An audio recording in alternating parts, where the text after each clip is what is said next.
reviewing it after it's over. So, um, hello, everybody. I am Jason Timmons. I am the president of The Man in Me. We are an organization that assists fathers and men in all general, but helping them cultivate into becoming better men and reaching out to all of their families and just making better families, right? By making better men or helping them grow. I would like to introduce Troy, and you can introduce yourself Sure. here. I'm Troy Oldson. I'm the founder of an organization, a nonprofit called discoverfamily.net. You can easily find us, of course, at discoverfamily.net online. We are an organization that helps families get connected. So what that looks like is our team has helped hundreds of people to find their birth parents. That could be somebody who's adopted. Most of the people we help are actually trying to find their birth father.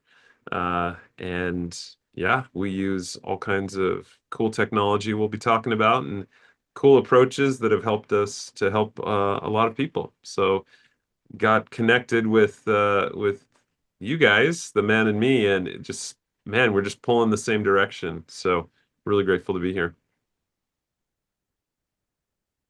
So today, basically, what we're going to do here is we're going to speak about. You're going to hear some stories about what it's like to grow up fatherless. You're going to hear stories about connecting with biological parents. Um, we're going to go over what DNA looks like. Troy's going to give you expert DNA analysis and just take you through the process and those steps. I'm going to share my own personal story. Because I grew up fatherless myself. So please bear with me. This is going to be the very first time I've ever shared my story with an audience in over 40 years. So um, I'm really excited and I'm really grateful and thankful that you all are here. Um, yeah. So like Troy said, we have the Q&A at the very bottom. If you need to provide any questions or you have any questions based on anything that we're saying, please just ask them in the Q&A. And we are live recording and streaming on multiple channels right now, so I'm very excited about that. Mhm. All right, you ready? I'm ready. Is that my cue? Yeah, let's go ahead and yeah, that's your cue. Great. All right. Well, I'm going to talk a little bit about discoverfamily.net and our mission and what we do. And for me, it always begins with Jenny's story. So Jenny is the first person that I ever helped, along with my mom. So I just love to kind of tell you that story and explain along the way how we were able to help Jenny actually find both of her biological parents. So it all starts out, a lot of these stories start out with a DNA test. Ancestry DNA offers these DNA kits that you can order. They're actually on sale right now. We're going to be giving out a free DNA kit to one of the people who signed up for our webinar today. So it's a little kit, it comes in the mail. You submit a sample. In this case, with Ancestry, it's a little bit of spit into a tube. You ship it back to them. From the DNA that's in the cells in your mouth, they are able to come up with a profile and tell you a lot of things about where you've come from and who you're related to and other things like that. So my parents took a DNA test and with Ancestry and got the results back. And a couple months later, um, on my dad's DNA test, he got a message from this woman named Jenny, and Jenny said that she did a DNA test, and my dad came back as in the third cousin range with her. she was adopted and she was trying to figure out who her birth parents were and looking for help.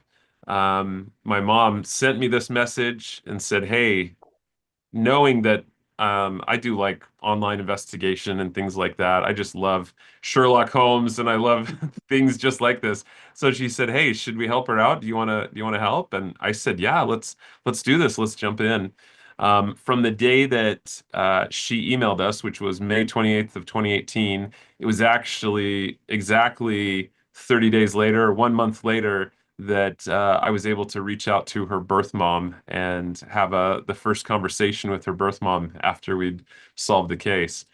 So basically, when you do a DNA test, there's quite a few things that happen. You get to see kind of ancestry, where you're from, and usually for people, it's from kind of all different places.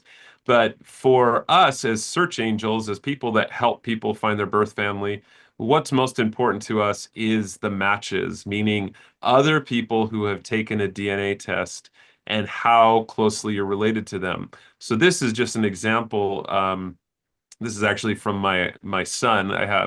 We've got 4 kids, all adopted, and this is a DNA test from my son. This shows people that he is genetically related to, and a couple of things we look at.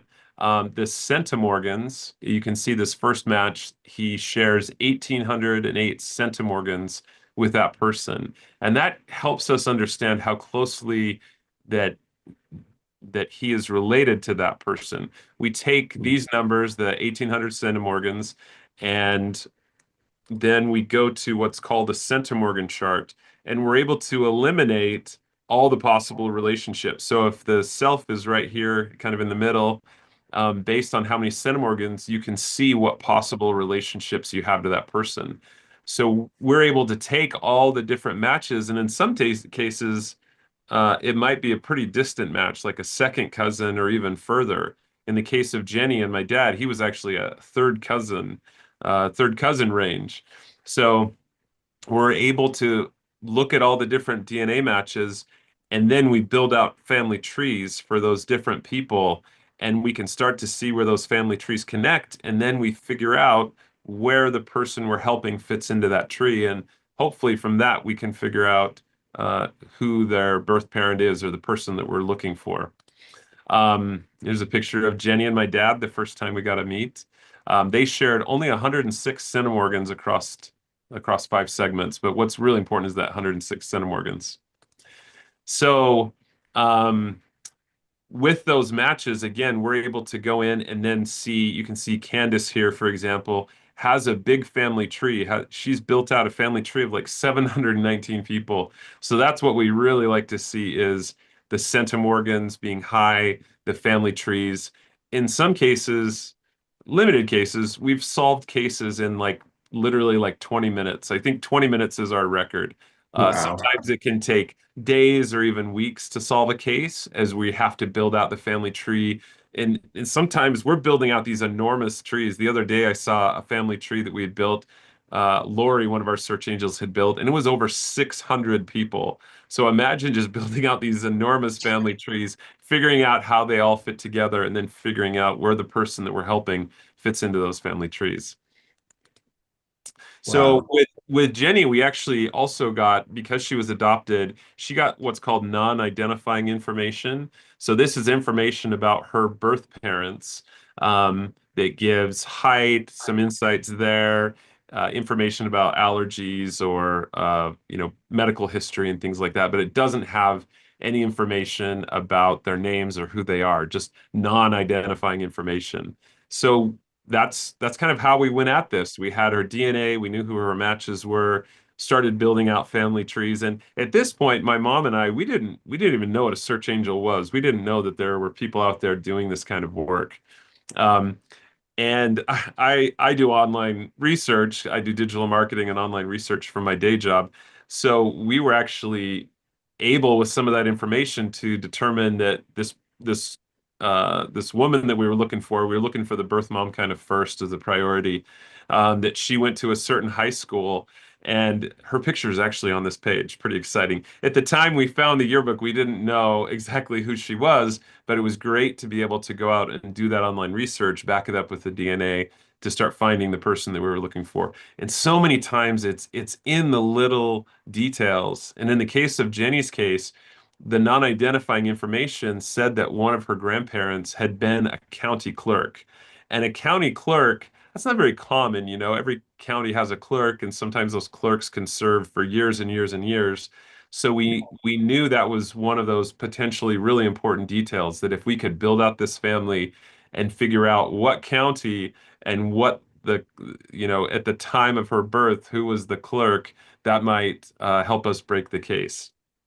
And um, through some really cool experiences, I won't share all of them right now, but we were able to narrow in on who we believed her maternal grandmother would be. So this would be her grandma on her mother's side, and we were able to find her headstone through a database called Find a Grave. And thankfully, the back of the headstone was also there, and we could see the list of names. And what was really cool was the number of children matched up perfectly with the non-identifying information. So we knew that we'd found the right family and the right person, and we knew where she fit in. Um, so we found birth mom, and I like to talk about the phone call, making that first phone call. So the first phone call was actually we couldn't find her phone number, but we had built out this family tree and we knew different people who knew her. So I believe I called her father, or maybe it was uncle. Um, Mhm. and I love talking to old people because they just love to talk, and they're just glad when anyone calls them, and they're glad it's not a what do you call it, like a um, telemarketer. So I talked with him briefly, told him I was doing family research, helping someone, and I was trying to get a hold of so and so who was related to him. And he's like, "Oh, do you need her number?" And I said, "Yeah, that'd be great." So he went and got her number, and that's how I got her phone number. So then the actual phone call was pretty amazing. I texted her ahead of time, explained who I was in the text, and said, I'd love to talk, and got on that phone call with her. She was able to confirm that. I loved how she said it. She's like, "Yeah, I remember that. I remember having that baby," and then was able to just confirm that she was open to talking with Jenny. And I took that message and the phone number and gave it to Jenny. And within 24 hours, they were having their first conversation. And a short time later, Jenny sent me this picture, which was, and sorry, I get kind of emotional, but the first time they met, or what I thought was the first time that they met, because later she also sent me this picture, which is actually the first time that they had ever met.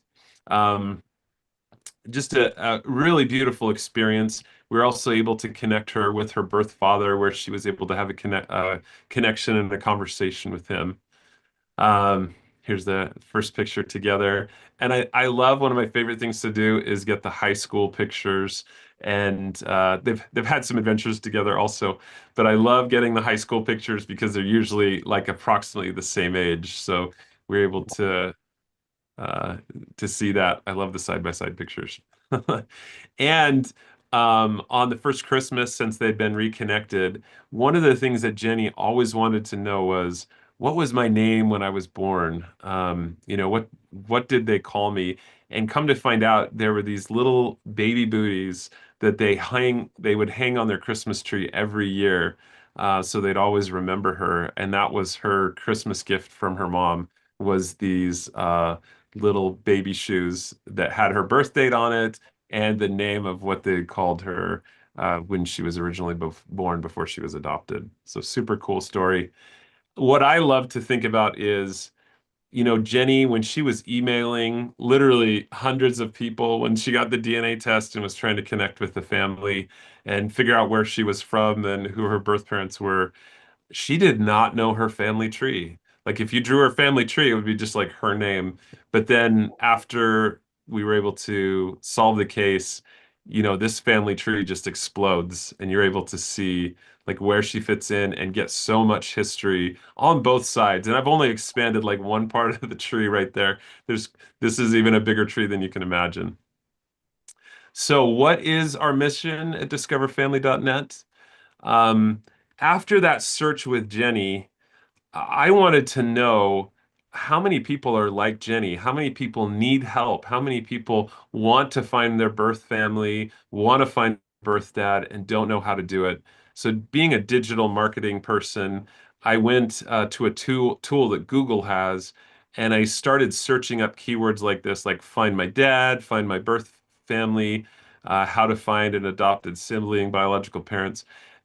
When I pulled up these keywords and the volume just in the United States, just in 1 month, there were over 20,000 people searching these types of keywords, trying to find out who they were, just desperate and not knowing where to go. And I just, that moment like changed my life because I knew that I could help those people. And that has become the mission.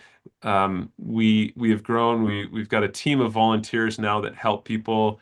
All total, if you count all the cases that have been solved before they joined the team and now that they're on the team, but we're well over 500 people that we've helped find their birth parents. So to say it really simply, to help as many people as possible find their missing or unknown family members is our mission. I flew with a film crew down to Tampa, Florida, and we did a TV pilot. It's called Search Angels, the series. If you go to the website searchangels.tv, you can watch it. There's also a link on discoverfamily.net where you can come watch our TV pilot. This is when we meet Emily down in Tampa. We helped Emily find her birth parents as well. So if you get a chance, definitely check it out. We're hoping to do a whole TV series showing not only the people that we're helping and sharing those cases and those stories, but also show you the search angels, these people who are just volunteering their time to help as many people as possible. So I love, love, love this picture. All these pictures.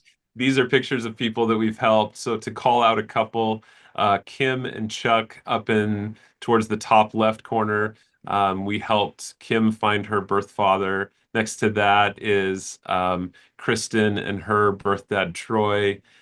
Tiffany, you can see with her dad. That's an amazing story. We've got a podcast episode about that. But just so many compelling, amazing stories, just life-changing stories, is what we're trying to do, and we're just willing to help as many people as possible. There's my email address, troy@discoverfamily.net. So that's a little bit about our background. Love to turn it over to you, Jason, and tell us your experience working with Discover Family, having your own discovery. Can I begin by just sitting with myself and having the feeling, right? Like I was one of those people that searched for those keyword phrases. So I'm having to realize that it's just so much connection and so much impact that you guys do. So I just want to say thank you for everything that you all do. Um, my own personal story has been a very long journey for me. I grew up without a father, and I also had my third oldest brother's dad's last name growing up. For most people, that might be simple, but I'm really trying to build a legacy here, and that was one of the most important things, like to impact my life. That I was writing down the last name Bearfield everywhere that I went, and I knew that it wasn't my father. Um, Growing up, I would ask my mom what was my dad's name. I'm going to get to the point of this, but she used to tell me his name was Michael Shelton. So all my life, I was on this journey to find a guy named Michael Shelton. I'm speaking to cousins, aunts. I have a very small family. where everybody is displaced throughout Texas, and we were the only ones in Austin. So I didn't really grow up with my family as well. Um, so growing up for me without a father, there was I would like to tell this story. There was this one thing that always used to bug me, but I created it. So we would make jokes, and whenever I could not, me and my best friends, we would make jokes, and whenever I could not like join in on the jokes because they had dads, I would always say, "I ain't got no daddy," and then we would laugh. It would be funny, and everything was fine up until just recently meeting you when the joke came and I hadn't told them the story of me meeting you and your organization, and I was able to say I have a father. That slowed everything down. No one was laughing and there was hugs. So let me tell you about the journey to find my dad.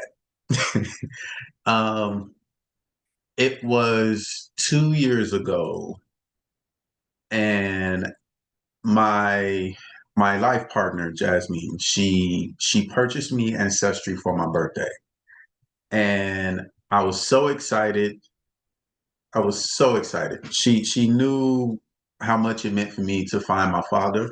So once I got on Ancestry, I hit the ground running. I typed in my mom's information, and I filled this whole right side for my maternal back to the 1700s. And I was so excited, but it was still empty. The paternal side was blank, it was empty, and that was bugging me. Um, Ancestry was telling me who my cousins were, and I was reaching out to them, but I didn't know what it meant on an actual like birth chart. So I'm reaching out to them. They're responding.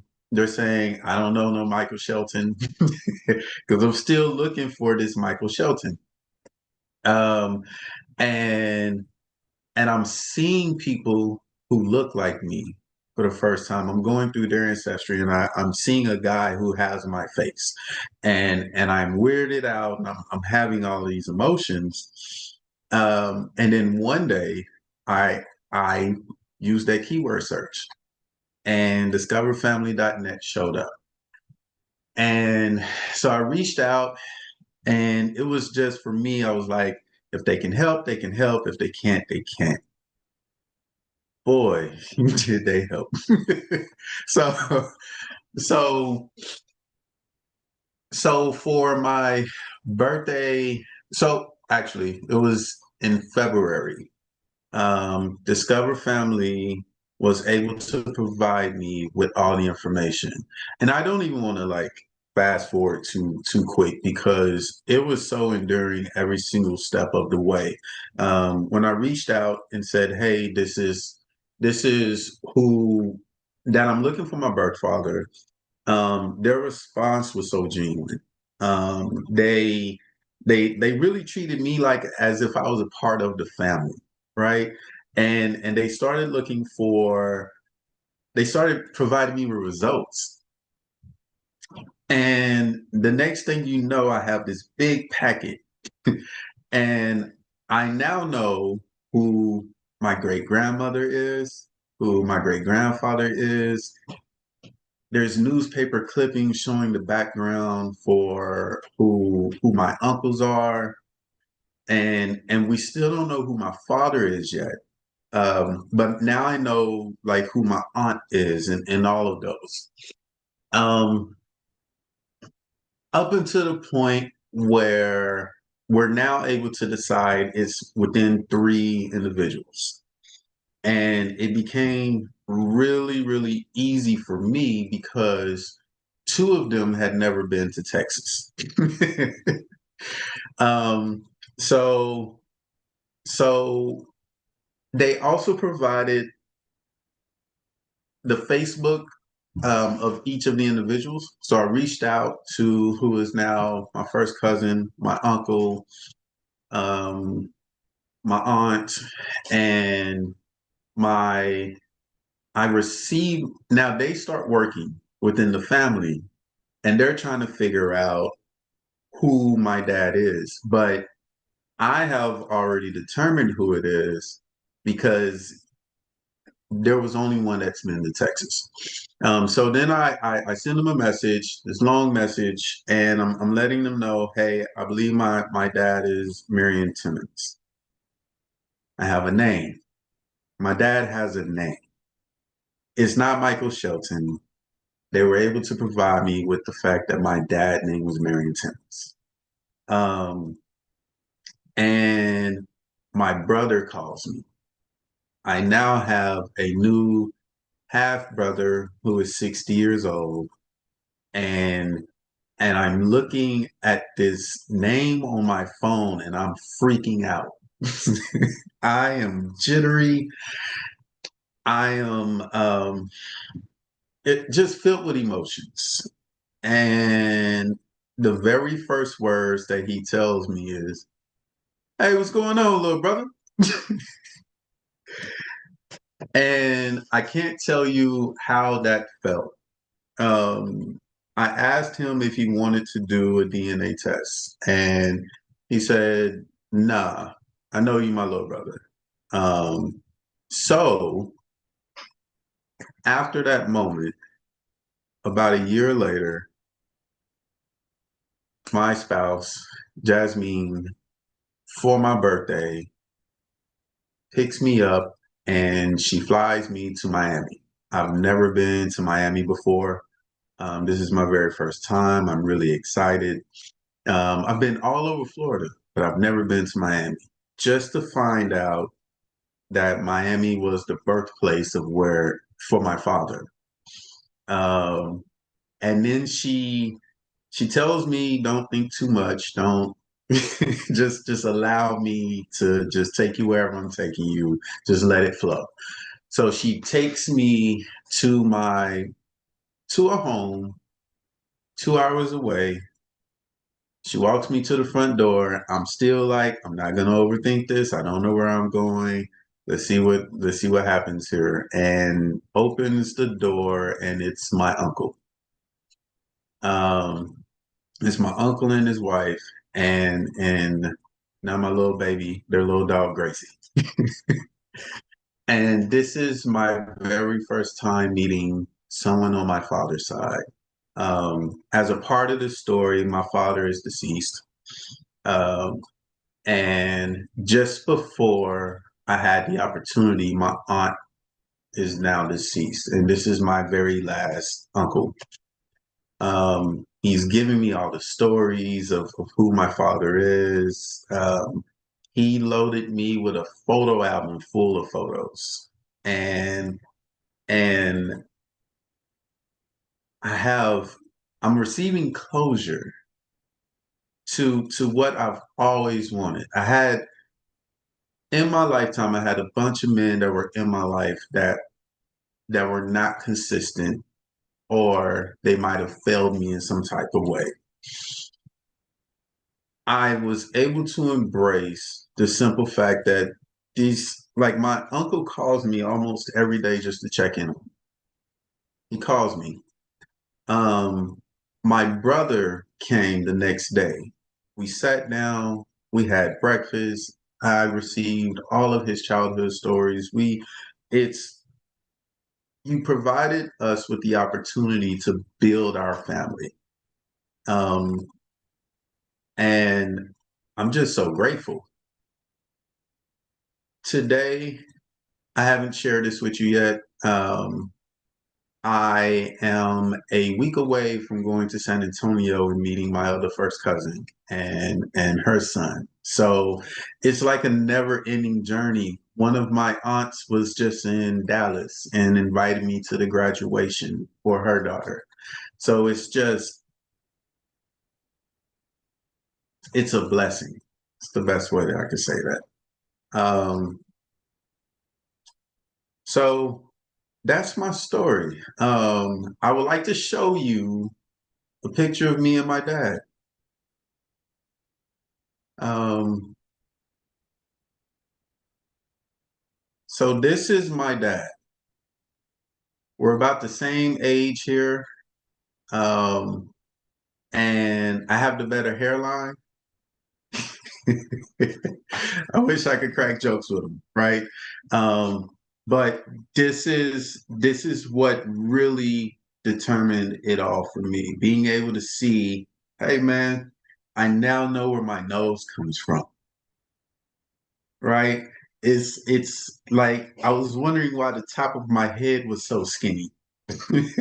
My mom's is if you look at the next page, my mom's head was not, skinny as that. So all of those things provided clarity.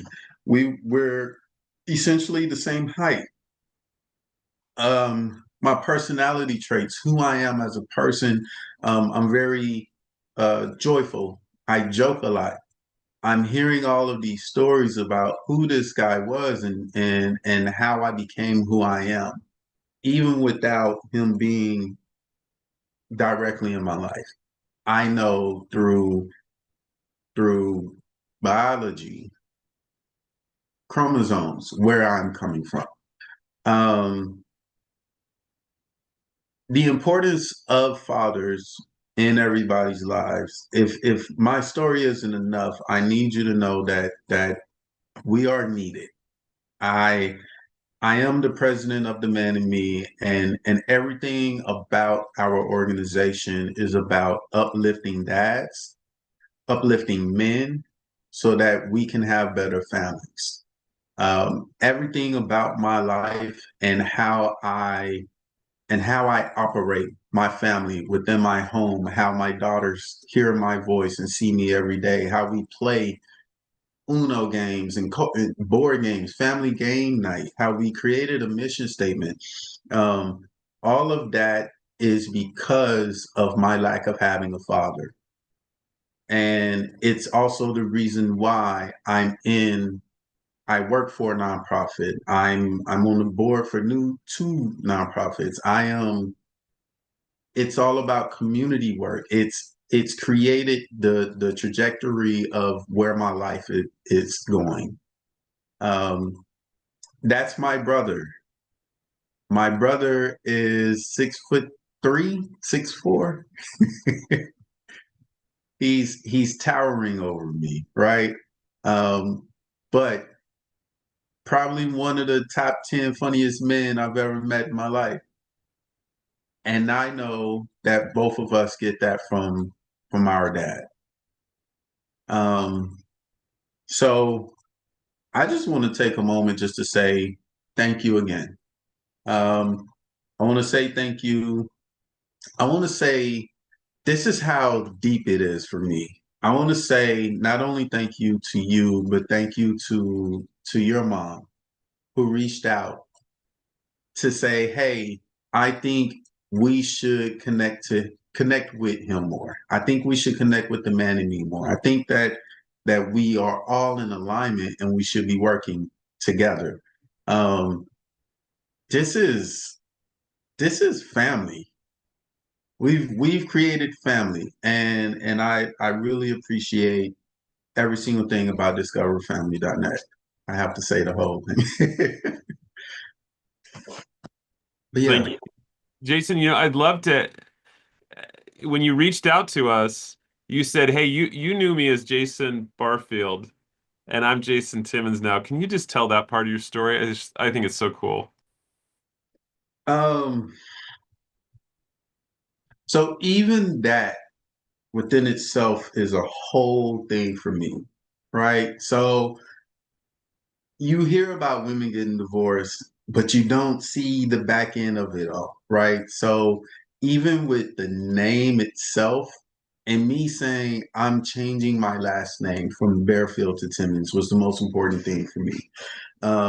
So that meant that I had to go to the courthouse. Here's how it even got better. My cousin is the one that instructed me on how to do it because she had just found her father and she changed her last name. Um, so for me, it meant over 40 years of someone else's legacy, and I'm finally able to say Jason Timmons completed this task. Jason Timmons changed the community in this way. Um, that's something that I can't put words on, right? I can't put words to it because it's just remarkable. Just being able to have your own last name, something that you can pass down to your kids now. Yeah, but I will say it's I'm gonna tell you the other side. It's a little bit of a hassle if you're changing your last name, just a little bit. It's not much.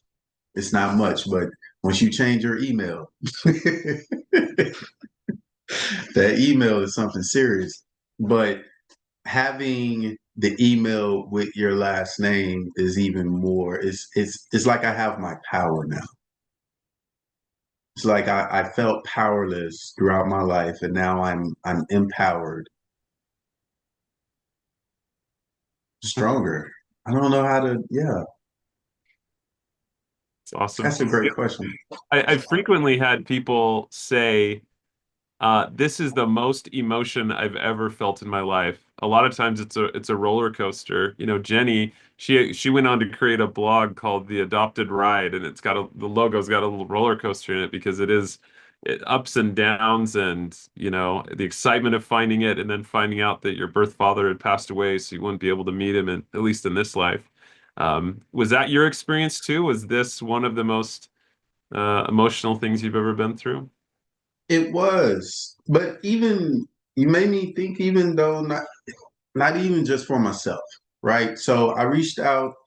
I have three older, well, four now, but half brothers. And I was able to find their fathers and send them the information, and they were able to connect with those families. Like this is, I don't even think you fully understand what you all do, because not only just with my three brothers, and now they have like all of the emotions.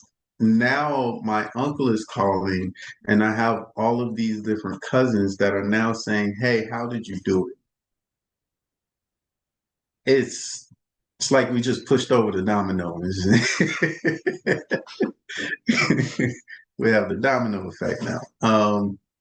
It's just it's so many emotions. You don't know, like you have the fears. Who will my dad be? Like, what's his personality? What is my brother's personality? Who like can I trust them? All of that, because you're essentially bringing this new person into your life, but you know that this person, you're able to start new relationships and build new communication, and that's something that's it's just priceless. It's just priceless. My brother sends me prayers every single morning. Every morning. It doesn't matter what day. He sends them to Jasmine. He sends right, like this is the new connection. And you can't beat that. I'm so grateful to hear, you know, what it's done for your life. And just to talk a little bit technically, because I'm hoping a lot of people will watch this video, but the best place to get started is with an Ancestry DNA test. You just go to ancestry.com/DNA. They're on sale right now. We're close to Father's Day this Saturday. I think through Sunday, they'll be on sale. Once you get that test, or even before, you can go to discoverfamily.net, fill out our form requesting help. We're 100% volunteer. We're 100% free. We do have people who donate to us, and usually we're just using that money to buy DNA kits for people who can't afford it, or paying for the tools that we use to do our research. So, um, yeah, we are more than willing and ready and happy to help people to find their birth parents, or like I said, the majority of people we help are trying to find their birth father. You do the DNA test, we'll review and see if you have enough close matches. to that we can open a case. And if we open a case, there's a 2 out of 3 chance that we'll solve it. So yeah. And fast. I want to say something that the owner of the Man in Me sent me. It's not just a name change. It's a soul acknowledgement, and I thought that that was deep and profound. I really because you really just can't put your name on it. I went from Bearfield searching for a guy named Michael Shelton. I even had issues with my family because we have Sheltons within the family. So I was trying to find my father through all of that, and I still could not find him in there. And then sometimes within the culture, people will not tell you the truth. I think one of the best things about this is simply that the DNA doesn't lie. So it removes those barriers of asking those questions and not receiving those answers, um, and just helping people become whole again. Like the man in me, I'm a whole man. Awesome. All right. You want to open it up to the chat? Or how you Yeah. feeling?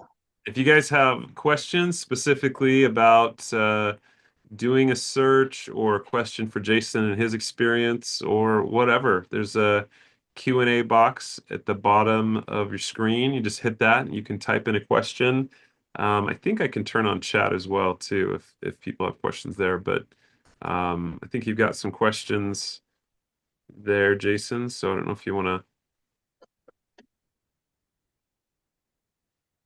I don't see questions. Oh, sorry. I was talking about the common questions that we get. I'm sorry. Yes, you There you go. were. Well, actually, there's questions. Okay, now they're popping up. What a story Apologies. similar. That's from El Renee. Jennifer says, "Thank you for sharing your story, Jason. Thank you for listening. I really appreciate that." Cool.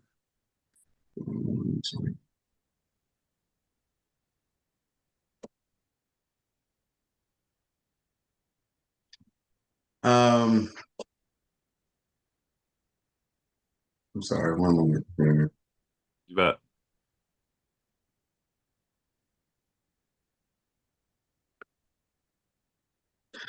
Well, I guess one of the common questions is, and I think this would pertain to you. What questions should someone ask a newly discovered family member when they first meet?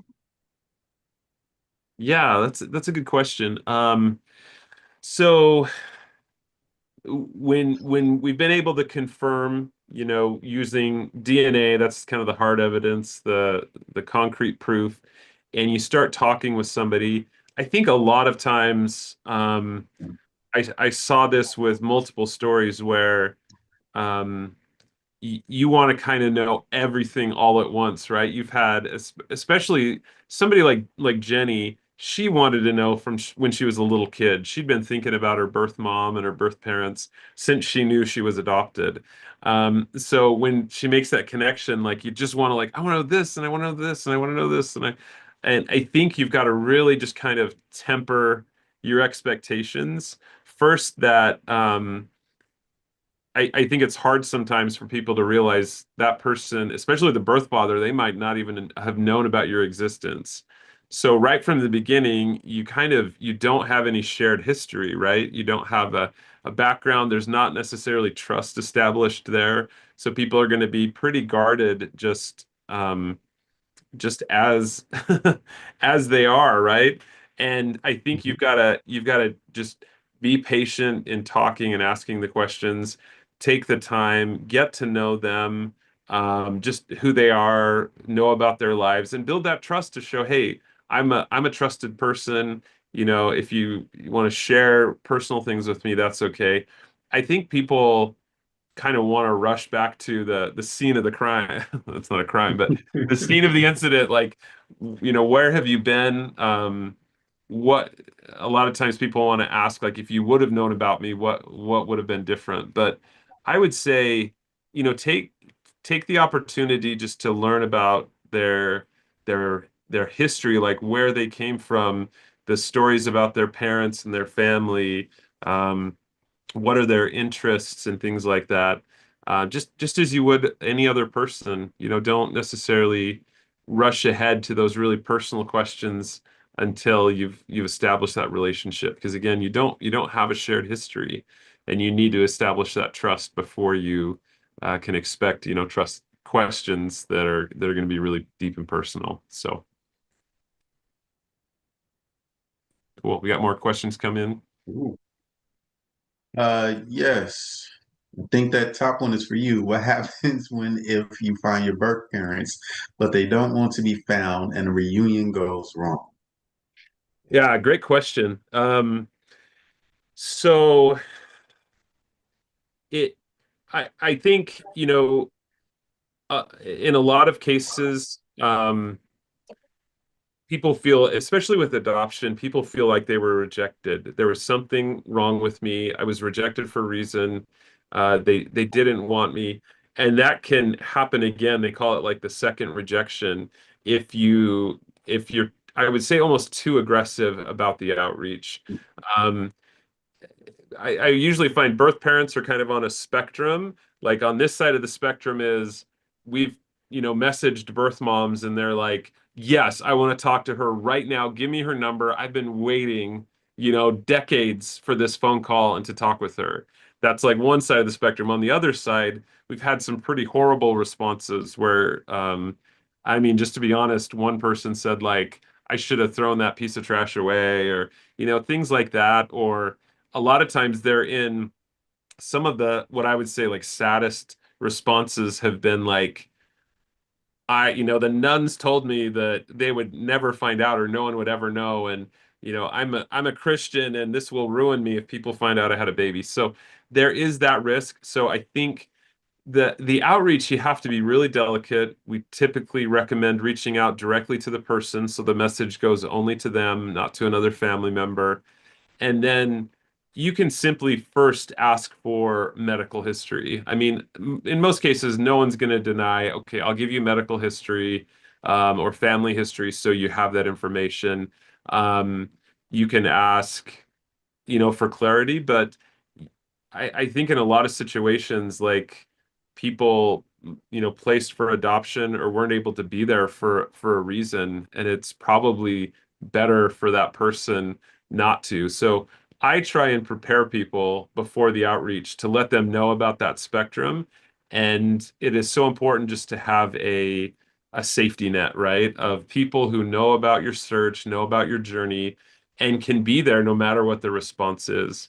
I would say that's very rare, probably a low percentage have a bad experience like that, if you want to call it bad, but that's a reality that you just have to prepare for. So I think going back to the question, what happens is hopefully you've prepared for that. You've kind of prepared your heart for that.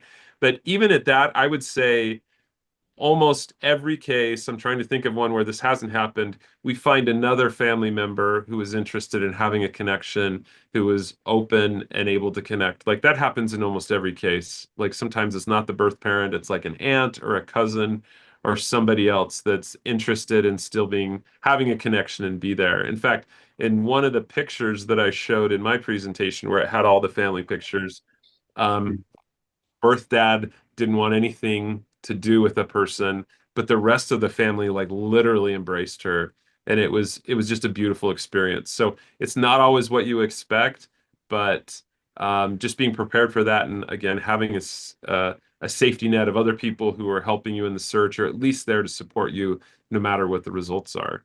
Um, Hopefully that answers your question. Cool. So we got another question. Do you want me to read it or? So El Renee Johnson says, I was adopted by my maternal grandparents and found my dad 5 years ago online. Reached out, but no response. Definitely expectations. Yeah, so I'd say if you're reaching out online, typically that's through Facebook or Ancestry.com. You can message people there as well. I would say, like, honestly, probably 90% of the time, maybe even 95% of the time, people just don't respond. They don't see the message. They don't they don't necessarily know how to do it. So we don't give up. If we're helping somebody reach out, we don't give up if they don't respond to Facebook or they don't respond to an ancestry message. We're typically trying to send a certified letter. We're trying to find phone numbers and leave voice messages. We typically keep trying to go at it until we get a response, and we'll even say that in our message, like, hey, if you don't want to talk right now, that's fine, but let us know. We're going to keep trying to reach out to you until we connect. And we're not usually saying, like, hey, we found your birth daughter or something like that. We're just saying, hey, we're a family researcher. We'd love to connect with you, that kind of thing. Um, and just keep pushing until we get some kind of response. Yeah, because digitally it usually doesn't. So if you want to reach out to us, was it Johnson? Miss L. Johnson? Renee Johnson. Yeah, we definitely happy to try and help you if you still want to reach out to them. We do have other methods. The next question was, have any cases used a private investigator? Yes, we do have a partner. So all of our services are free. We don't charge for our services. We do have a private investigator who we recommend. Her name's Renee. She's in Missouri. She does amazing work, has tools that we don't have access to as a private investigator, and very professional, and I would say very affordable. So we definitely have, we typically at that point we're referring the case or that person to work with her directly. But yeah, private investigators, super talented, have a lot of resources that just the general public doesn't have access to. It's a good question.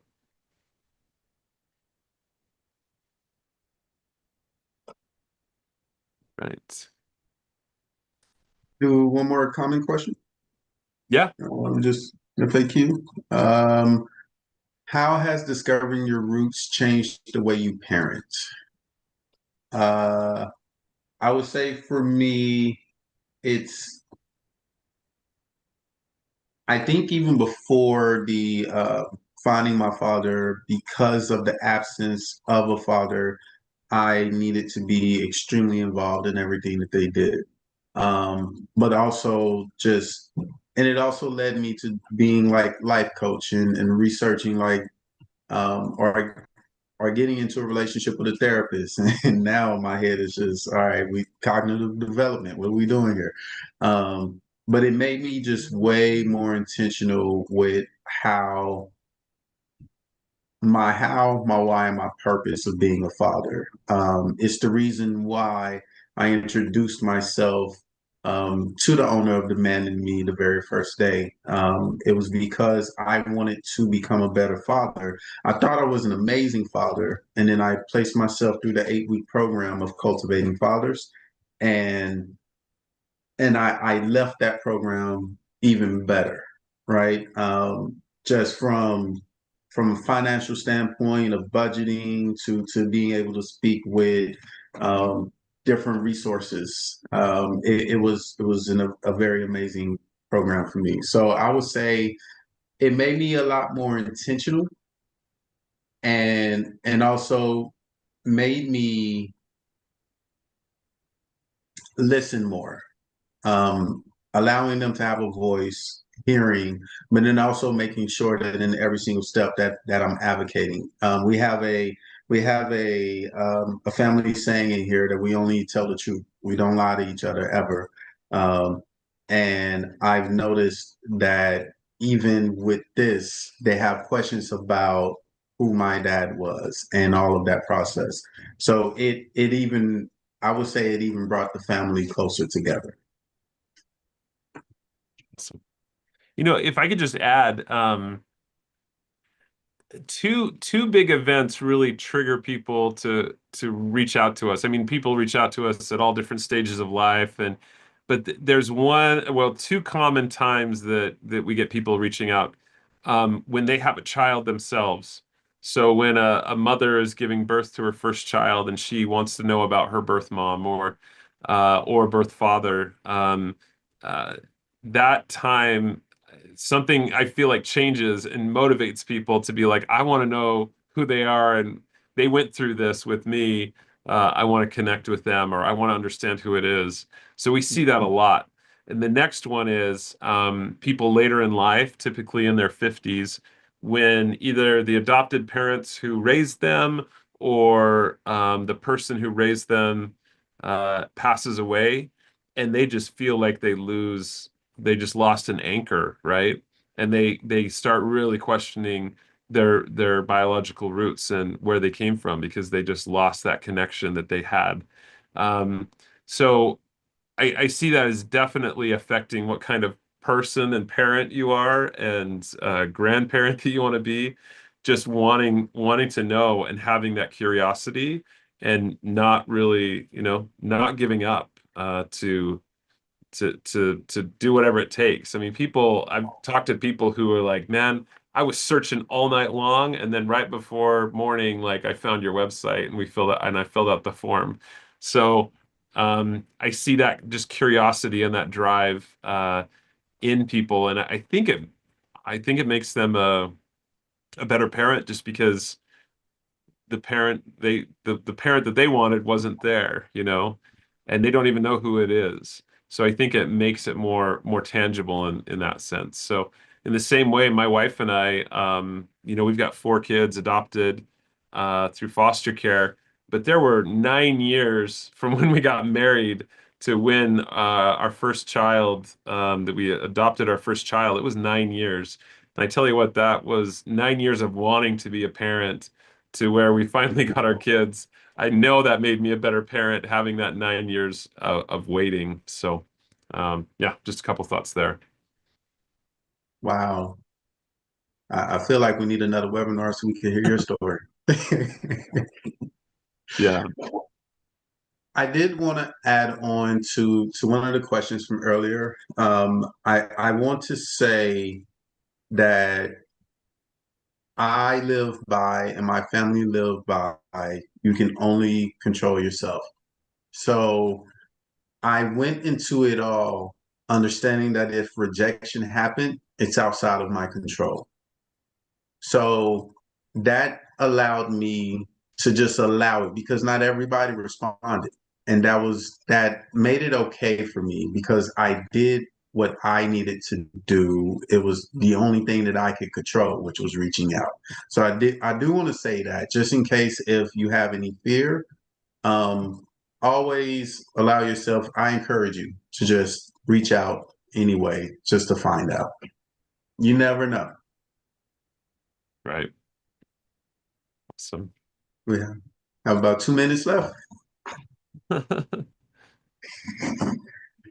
Um, I want to say thank you to Troy.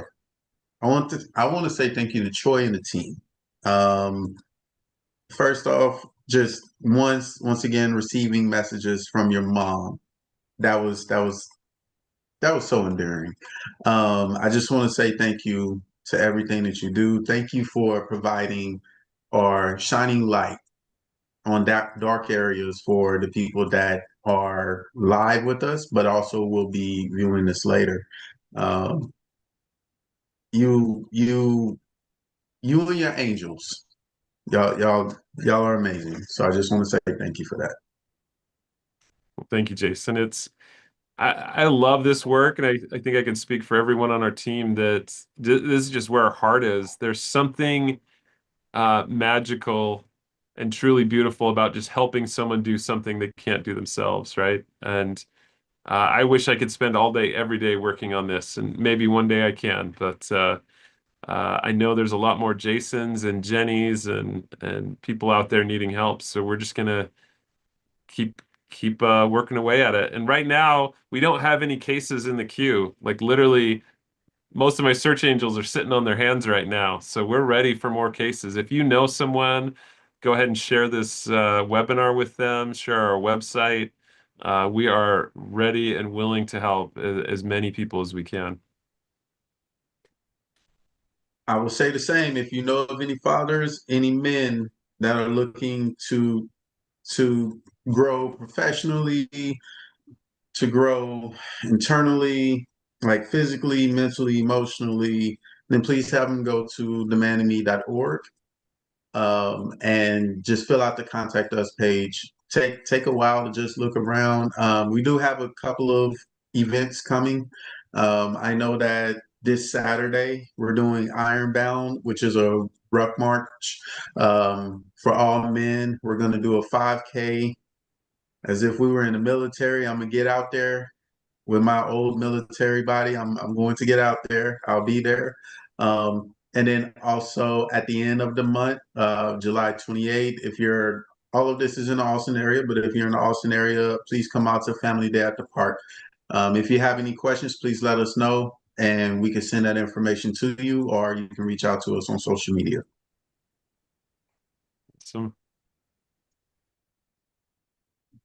One more thing, Troy's background is real.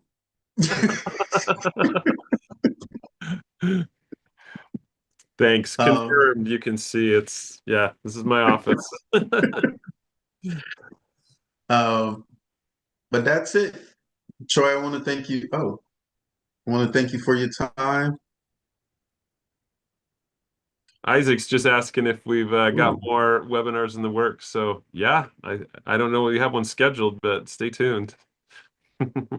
we can make it happen. Um, so yeah, thank you for your time, Troy. Thank you all for attending. Please don't forget that if you registered, you are automatically registered for the raffle for a free DNA test kit. Um, and have a good All right, thanks, everybody. day.